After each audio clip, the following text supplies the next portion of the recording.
From the information in the third and fourth paragraph, lines 35 through 58, it can be reasonably inferred that the legal definition of insanity was changed in the 1970s after what? Now, before we go into the answer, I want to point out that they're asking us to read a lot of text here. In fact, I've only pasted half of it over to the side because there was so much I couldn't fit it on my screen. They're also asking us to infer the answer, which means we need to figure it out. It's not going to be said directly in the text.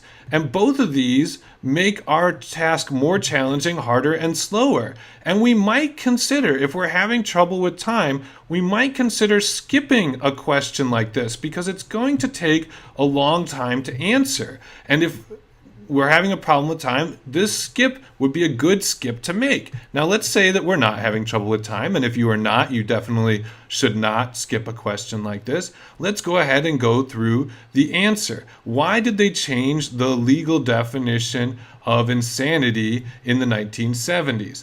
And so, first, let's go through the answers and figure out why each of them is right or wrong.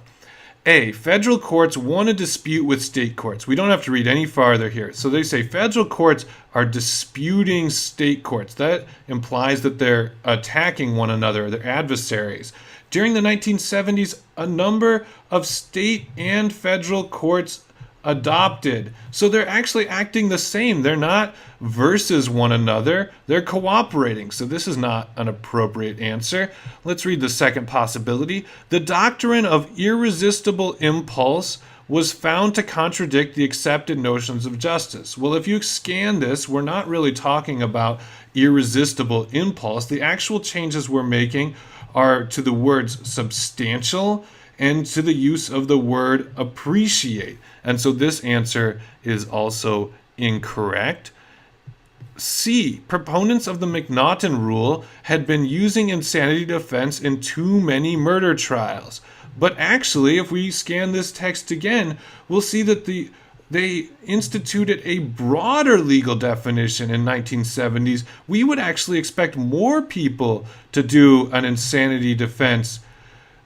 After they make a broader definition, they open the doors to more insanity defenses. And so this will not reduce the number of insanity defenses being used in trials. In fact, it will increase it.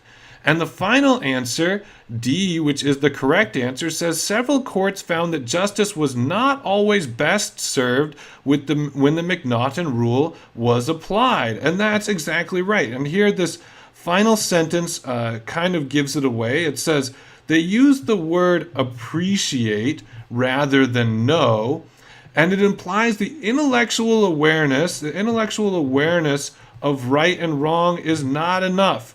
Individuals must have some understanding of the moral and legal consequences of their behavior before they can be held criminally responsible. The meaning here is, for instance, if you knew that murder was wrong technically, but you didn't understand that people that murdered went to jail or that they were looked down on by society, you didn't understand how significant it was to murder someone, you still might be criminally insane. If you thought murder got you a ticket like speeding, then you might be insane even though you know it's wrong.